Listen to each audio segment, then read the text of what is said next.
Saudações a todos, sejam bem-vindos a mais um vídeo do MGF, como é que vocês estão? O vídeo de hoje é um vídeo que eu considero como sendo importante para todos os fãs do gênero da fantasia, porque afinal de contas hoje eu vou falar a respeito das minhas impressões a respeito do homem que é o criador desse gênero na sua concepção moderna.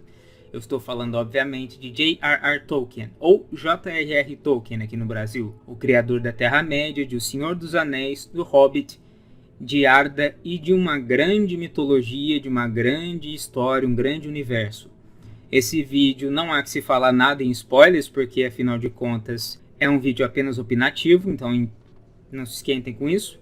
E peço a todos, como sempre, que curtam o vídeo, se inscrevam no canal caso ainda não sejam inscritos, compartilhem o material com os amigos e considerem contribuir de forma direta com o meu trabalho através do Pix, do botão Valeu Demais ou do Clube de Membros. Também peço a todos que deem uma olhada aqui embaixo na descrição nos links de produtos afiliados do canal da Amazon, pois comprando através deles vocês me ajudam sem custo adicional. Com os recados dados e a explicação já feita, vamos começar a falar a respeito de minhas opiniões sobre o legado, sobre o homem, sobre a obra e sobre J.R.R. Tolkien. As Crônicas de Gelo e Fogo são uma obra fantástica, ainda que estejam também mais enquadradas em um subgênero conhecido como Grimdark, um tipo de obra mais visceral e violenta que é, por si mesma, algo distinto da fantasia clássica.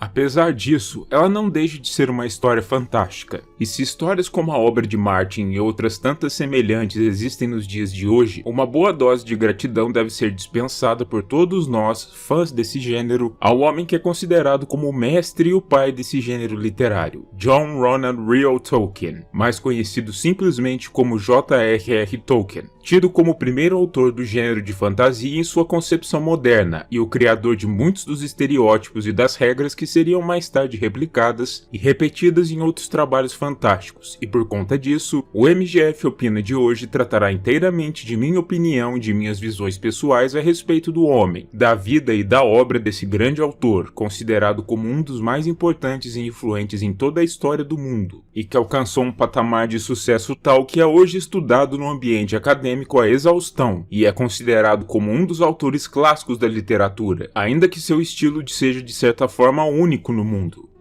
Por isso, e sem mais delongas, comecemos a falar a respeito do tema aqui proposto, fazendo antes disso uma pequena ressalva muito importante.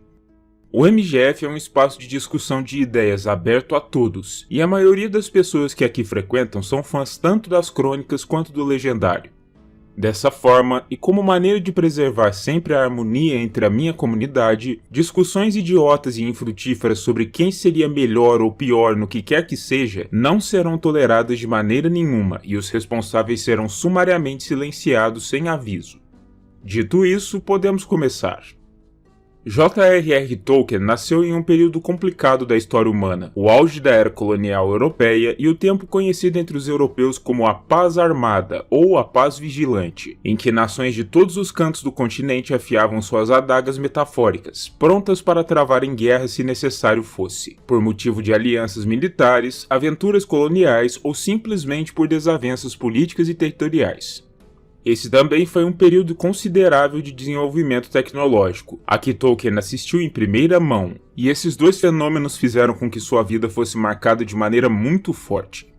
Ele se tornou rapidamente um pacifista, alguém que acreditava que ainda que a guerra pudesse ser justa em alguns casos, não era de forma alguma a melhor maneira de resolver litígios, devido ao seu altíssimo grau de sofrimento imposto aos pequenos que as lutavam, e também um profundo tecnofóbico, alguém que odiava a modernidade industrial e não gostava, por exemplo, de carro de passeio, embora ele tenha chegado a ser proprietário de um, mesmo que fosse um péssimo motorista. Tolkien também se tornou horrorizado com a maneira como a industrialização era capaz de devastar o mundo natural e o meio ambiente que o cercava, pois ele era acima de tudo um homem bucólico, apaixonado pelas paisagens naturais, pelas coisas que cresciam da terra e pelas paisagens belas e verdes do coração da Inglaterra, país para o qual se mudou com os pais já em tenra idade, mesmo tendo nascido em Bloemfontein, capital do estado livre de Orange, hoje parte da África do Sul. Essa aversão se tornou tão acentuada ao longo de sua vida que o autor passou a ter repulsa a todos os tipos de máquinas a motor, por exemplo, e se recusava a usá-las sempre que podia. Nesse sentido, penso que Tolkien não era apenas um homem de seu tempo, mas que, de certo modo, também era bastante autêntico, algo que deve ser admirado ao menos em minha visão. Ele também foi, como a maioria de vocês já deve imaginar, um dedicado combatente, tendo combatido no exército do Império Britânico durante a Primeira Guerra, no fronte do Nordeste da França, onde participou de ações como a Batalha do Somme, o maior embate na guerra, e também o mais sangrento daquela porção do conflito, onde desenvolveu não apenas um absoluto horror daquilo que o armamento moderno de guerra era capaz de fazer, como também uma fobia ainda maior da modernidade de maneira geral. Mas por outro lado, também aprendeu diversos valiosos conceitos que mais tarde aplicaria em seu legendário, e começou, por exemplo, a desenvolver as histórias do reino élfico oculto de Gondolin.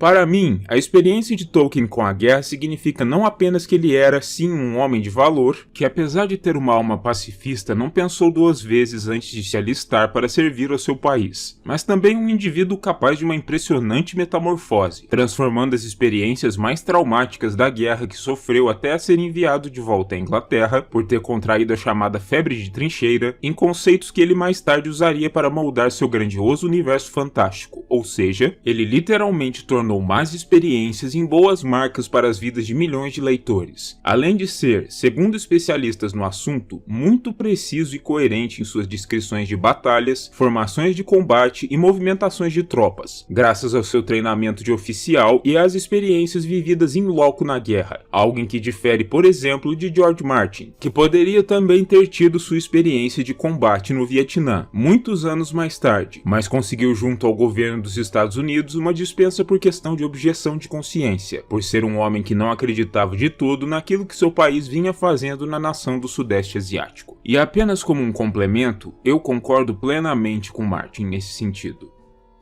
Notem, eu não estou com isso querendo desmerecer Martin ou inferir que ele seria um covarde ou algo assim se comparado a Tolkien, até porque tratam-se de homens diferentes, em períodos históricos diferentes e, claro, de conflitos diferentes, por motivos distintos. Mas quero apenas com isso dizer que a experiência adquirida pelo velho professor, ainda que em circunstâncias horríveis, foi bem aproveitada por ele mais tarde, ao passo que Martin não chegou a ter o mesmo tipo de oportunidade, ainda que suas descrições de guerra sejam também bastante interessantes, devido à sua voracidade na leitura de descrições de conflitos históricos em outras obras.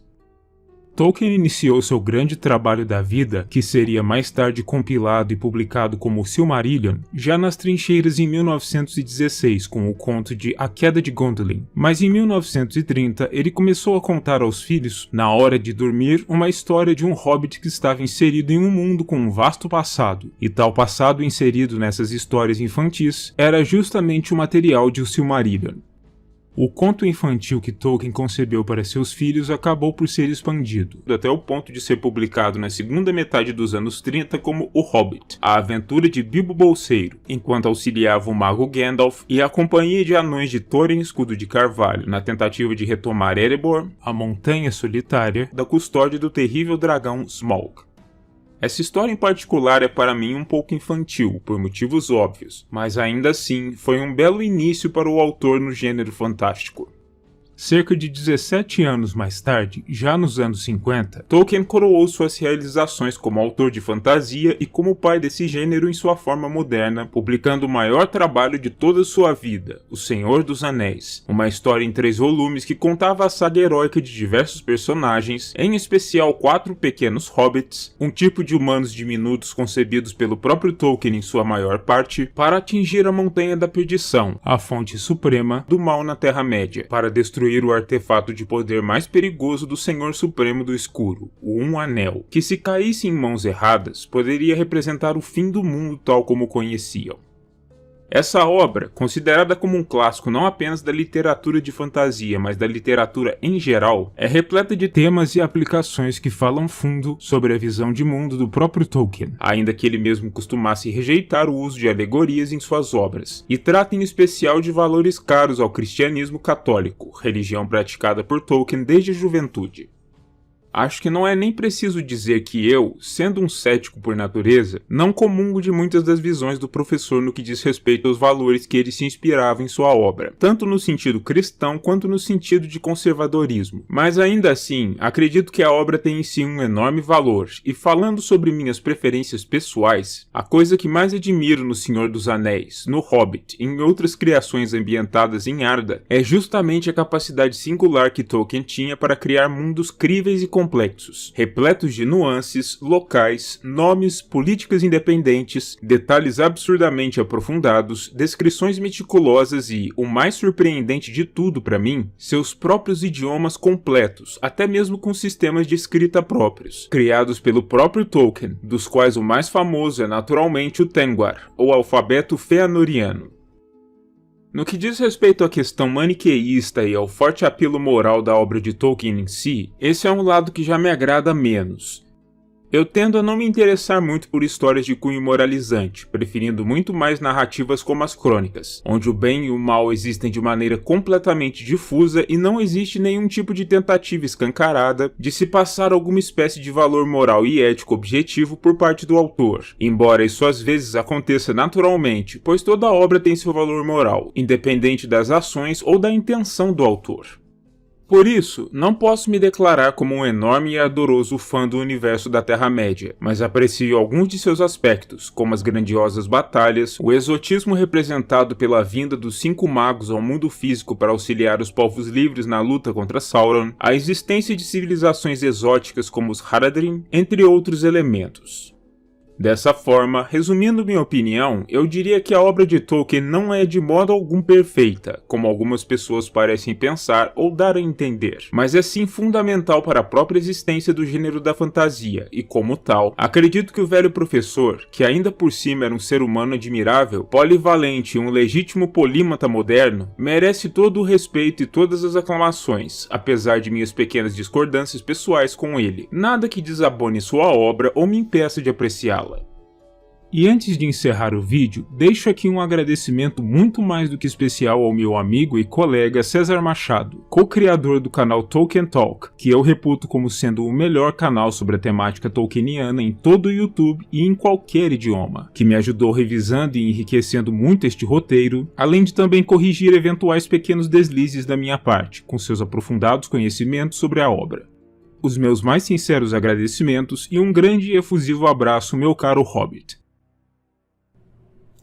E aí está, essa é a minha visão pessoal e as minhas opiniões sobre o homem, sobre a obra, sobre o legado e sobre o legendário, sobre aquilo que ele criou. Agora quero conversar com vocês nos comentários a respeito tanto do Tolkien quanto das minhas opiniões. O espaço dos comentários é de vocês, escrevam aí abaixo o que vocês pensam a respeito desses temas. Eu agradeço a todos mais uma vez pela audiência, pela paciência e pelo interesse naquilo que eu faço. Peço que comentem, compartilhem o material com os amigos, se inscrevam no canal, considerem os meios diretos de contribuição que eu expliquei mais cedo e deem uma olhada nos links de produtos afiliados do canal da Amazon. Também peço que deem uma olhada aqui embaixo no primeiro comentário fixado e na descrição o link do meu segundo canal, a Omnipedia. Tá um pouquinho parado agora, mas em breve volta com força total, onde eu falo sobre humanidades com essa mesma pegada e esse mesmo roteiro daqui. Se você curte meu trabalho, meu estilo, essa temática, vale a pena se inscrever lá também.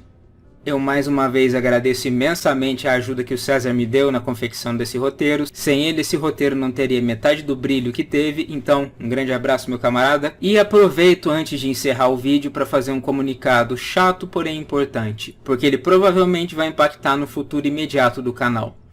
Amanhã eu vou até a cidade de Campinas, no interior de São Paulo, para me submeter a uma consulta médica, porque como vocês já devem saber, eu andei tendo alguns problemas de saúde, então isso é necessário. E pode ser que eu acabe ficando lá durante alguns dias em internação por conta dessas questões de saúde. E se for esse o caso, eu infelizmente ainda não conto com um notebook que tenha a capacidade de trabalhar com o Photoshop e com o meu programa de edição de vídeos. De modo que o canal ficará sem atualizações, ou pelo menos sem vídeos, durante todo o período em que eu estiver por lá, muito provavelmente. Porque eu não vou ter como fazer absolutamente nada de lá. E também porque eu vou estar em tratamento, então talvez eu nem tenha essa possibilidade. Não é uma coisa certa, é uma possibilidade, mas é bom que vocês saibam de antemão que pode ser que o canal fique inativo durante algum tempo, e será por isso. Nesse sentido, eu peço às pessoas que chegarem até esse ponto no vídeo que expliquem àquelas que não assistirem essa parte, isso que eu estou falando agora, para que todos saibam o que está acontecendo. Até porque eu sei que muitos de vocês se preocupam comigo, com o meu estado de saúde, então quero que o máximo possível de pessoas fique sabendo. Peço que torçam por mim aqueles que não têm nenhum tipo de fé religiosa ou que rezem por mim para aqueles que têm, e espero que isso se resolva o mais rápido possível para que o canal siga adiante como sempre, porque esse ano vai ser um ano muito movimentado e tem muita coisa vindo por aí. Demorou? Eu agradeço a força de vocês, eu agradeço pela preocupação. Mais uma vez, desejo um efusivo abraço e verei a todos novamente quando eu retornar para o próximo vídeo aqui do canal, seja lá quando isso vai ser. Demorou? Grande abraço a todos e valeu!